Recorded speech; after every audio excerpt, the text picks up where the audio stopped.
College curls, college curls.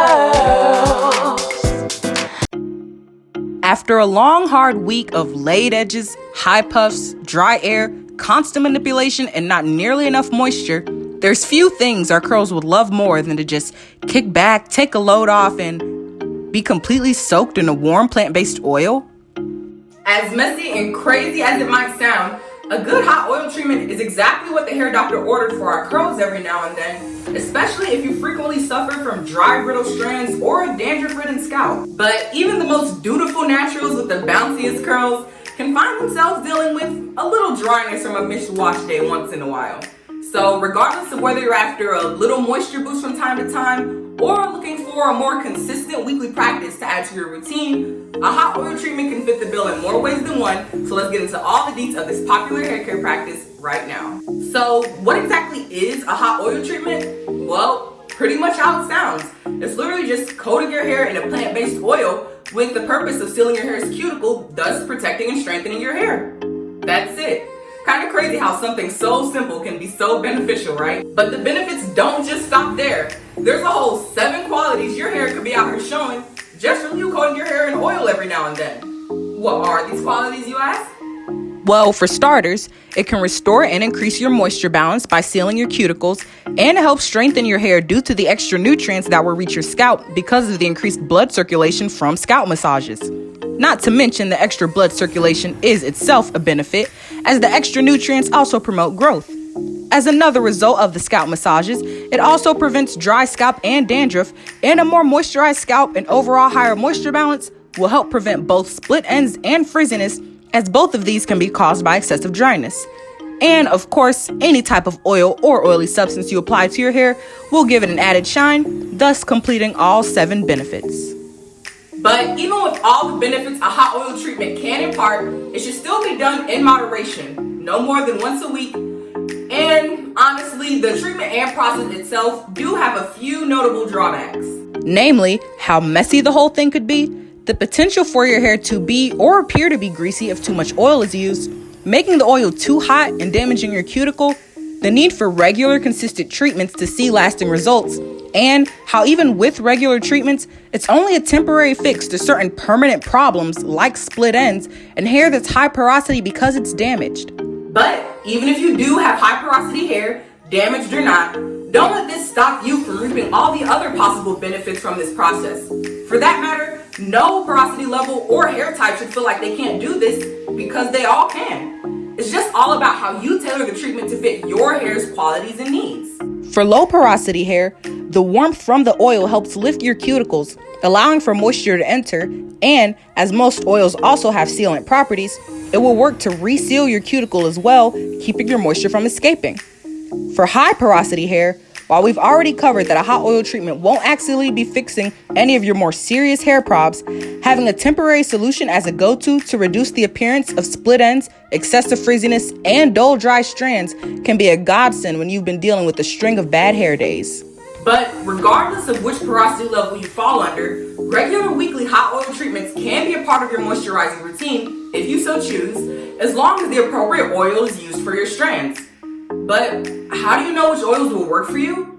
Well, that's the first step in the actual process, so let's get into how this treatment is done right now. When it comes to the how for hot oiling, there are 2 main components: choosing the correct oils and the actual application process.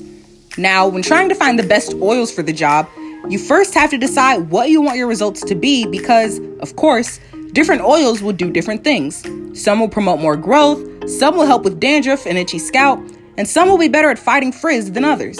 While I'm not going to get into all the properties of the different oils you could try, I will tell you 2 things you can look for when choosing the right ones for you. 1, be sure that the oil is plant-based, so that means no vegetable oil or mineral oil. 2, figure out if you want ones that are more sealing or more moisturizing. Why? Because most oils tend to do one better than the other, so you can save yourself a lot of time and money if you figure this out beforehand. Luckily for you, it isn't that hard to determine which category you want if you already decided what difference you want to see in your curls. If you're looking to reduce the appearance of frizz and split ends, or any problem dealing with the outer layer of your hair or sealing your cuticle, you're going to want to go for oils that are more sealing. If you're looking to moisturize, promote growth, or deal with any issue that would involve penetrating the hair shaft, you're after more moisturizing ones. Simple. Now, what can be a little harder to do is figuring out which oils are better at which property. There are probably a couple in each category you actually know of already. Coconut oil and olive oil are pretty well known for being moisturizing, and castor, Jamaican black castor, and grapeseed oils are known for being more sealing. But how can you figure this out for a random, less popular oil you might want to try?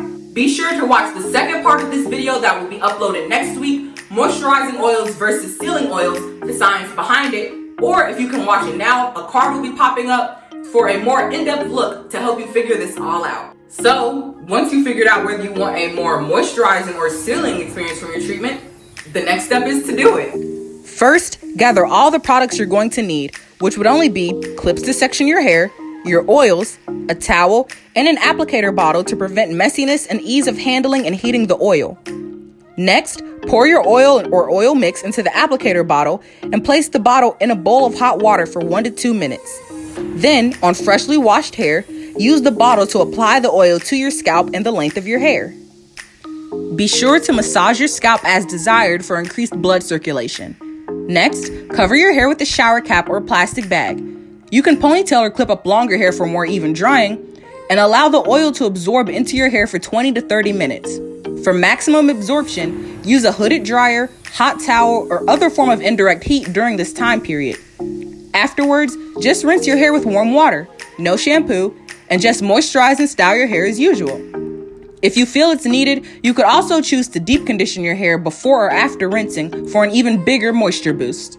And that sums up this video on hot oil treatments and a bit of a deeper look into what they are, how and when to do them, and how they work. Now, if you want to see an actual hot oil treatment done, be sure to check out my previous video. It's an updated DIY 2020 hot oil treatment that I did on myself. And be sure, like I mentioned earlier, to stay tuned for the second part of this video. If you can watch it now, it will be popping up in a card, but it will be uploaded next week. Moisturizing oils versus sealing oils, the science behind it, so you can figure out which oils to use for your hot oil treatment and why. Now I want to hear from you. Do you or have you done hot oil treatments on your hair? If so, how often? If not, why? And feel free to leave your tips and tricks for your process down below as well. And as always, thank you guys so much for watching. Hit that like button if you liked it. Hit it even if you didn't. Leave a comment down in the comment box below and make sure you subscribe. And I will see you in the next video. Bye. College girls, college girls, college girls.